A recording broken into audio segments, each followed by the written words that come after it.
Hi everyone, I'm Mike Veasey, and welcome to Mike's Alternate Reality Show. This is a talk show I put together to talk to creative people, artists, actors, filmmakers, songwriters that are out there pursuing their craft. I have a terrific show for you this evening. Later on, we'll meet entrepreneur and author Angela Marie Franco. But first up, we have a young lady from right here in Staten Island who has published her own comic book, which is a passion of mine. Please welcome Catherine Calamia. Hey, how you doing? Nice I'm to doing be well, here. Catherine. Thank you for coming down to the show. Thank you. So we met at the Newdorp Comic Con. the Newdorp Comic Con, Yes. which, by the way, I was very impressed with. I mean, you. this was a Comic Con at Newdorp High School where they had, comic book creators and they had a costume contest, they had panelists and a flea market. I thought it was really well done. Especially for a first year. I thought it was really, really well done. And I've been to a lot of conventions, and it's cool to have one in Staten Island. Right there. Yeah. Oh yeah, it was so much less crowded than anything. Yeah. And so You much could do cheaper. everything. Yeah. Yeah. No, I really enjoyed it. And one of my favorite parts was meeting you and seeing your comic book. I mean, I was so impressed when you were sitting behind a table and you said, yeah, I wrote this. Yeah. I'm so excited about it. It's been a project I've been working on for a really long time. So we're getting ready for issue 4's Kickstarter. So we're getting there. Okay, so you kickstart every issue? We kickstarted issue 1 and 2. Issue 3 we actually self-funded all because we had enough money to do so. And now issue 4 we're going to do the Kickstarter. How are you selling these guys? Through online mostly. We have issue 1 available on Comixology, which is like the big digital marketplace. Yeah, sure. We're ready to get issue 2 and 3 there. We've been accepted. We're just waiting for the date of when that's happening. Well, yeah, we sell online and through Kickstarter mostly is like our big profit. But we also sell in some stores. I'm actually doing a signing over at Comic Book Jones very soon. Wow. And also JHU Comics was the first comic book store to sell the book. So. JHU. Mm-hmm. Yeah. That's my comic store, so. I had friends that worked there back when they first opened up in the 80s. Yeah. Terrific store. But I like Comic Book Jones as well. Yeah. It's a really cool store.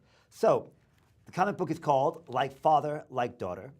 And it's about a high school student? Yes, high school student. I'm not a high school student, but I always love the high school stories. Get a lot of drama through them. Yes. It's always been... Spider-Man. Yes, exactly. Batman Think Beyond. about that. Yeah, Teen Batman Titans. Beyond. Mm-hmm. List goes on and on. Yep. So what made you decide, you just said it, you wanted to make her a high school student because of the drama that comes with high school already? Yeah. And then, I feel like you get a lot of different personalities in high school. So you have our best friend, the comic book geek, the bully, and then you see like how they all mix. But yeah, I think it's good for drama, and I think it's just a really interesting coming of age story, and that's what's really important, especially when you get superpowers. Yeah. It happens, and your father left you to become a full-time superhero. What do you do with superpowers then? Become a villain, a hero, something in between? Yeah, it's something I haven't seen in comic books before.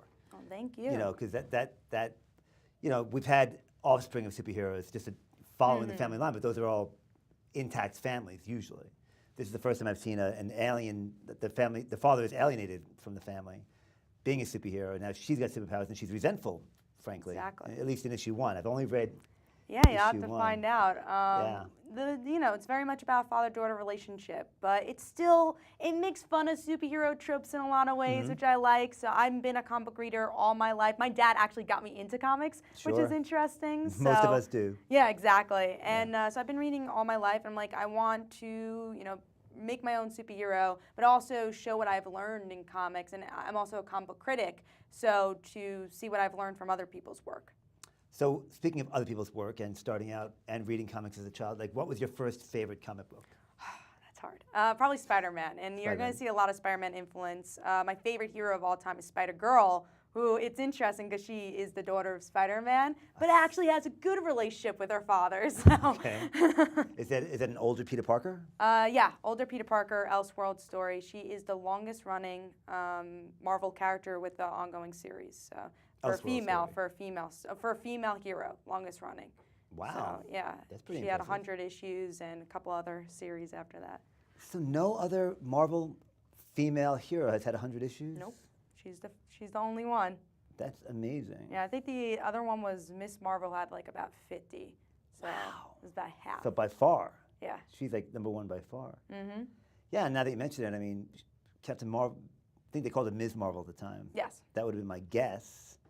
And I guess you can't count Fantastic Four because that's, Team book. Yeah, it's a team Even book. though, Invisible Woman was definitely a prominent female character. And Yeah. it still is. But all the X-Men women, none of them had a solo book. Never Wow, had a solo. that's fascinating. Is it still running? No, it got canceled. Well, her third ongoing series got canceled in 2012. So I'm hoping we'll see the character again. I always try to promote her because she's my favorite. Spider-Girl. Okay. Yep. Yeah, I've never read a Spider-Girl comic. So what are you reading now that you're enjoying? Yeah, I read like on average 20 books a week because I'm a reviewer.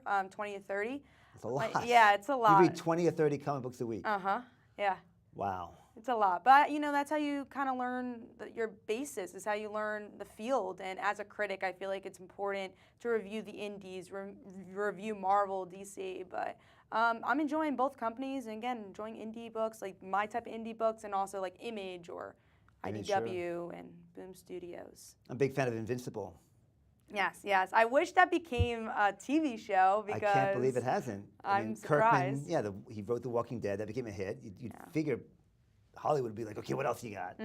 Yeah, I'm surprised too, because when I first picked up the Invincible trade about 10 years ago, it said, oh, there's a movie in the works, but yes, when is that happening? Because it's Yeah. such a cool series. It's a little bloody, I would say. It's gory as hell, It is gory, yeah. but you wouldn't expect that. I recommended it to a woman, and she read it, and she's like, whoa, that was gory. And I was like, really?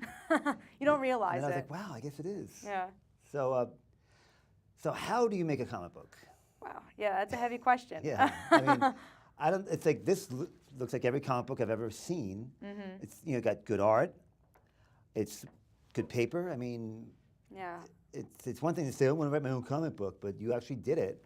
Where did you start? Well, it actually started out as a movie script I wrote in college. So I just graduated this year, college. Congratulations. And thank you. And I said, you know what, I want to make this into a comic. I want people to have this in their hands, and it's a medium I love. So my publisher actually, I made a video saying, I'm looking for an artist. And my publisher, or my current publisher, said, hey, we could publish your comic, find an artist for you, find a letterer, find a colorist. Nice. And I've been working with them ever since, and Did they're they read amazing. the script first? Yeah, they read the movie script. They read because I had the issue 1 or issue 2 already outlined and written. And they're like, oh my God, I love this. And it's like, I love this concept. And we've been, again, working with each other ever since. I have to thank my editor, Rashawn. Even with all my long emails and everything, he's just been such a support. And then, of course, my artist, Wayne, who's just been amazing. So you guys clicked right away, you and the artist? Yeah. Well, issue Did you, 1... did you have any kind of sketch what you wanted?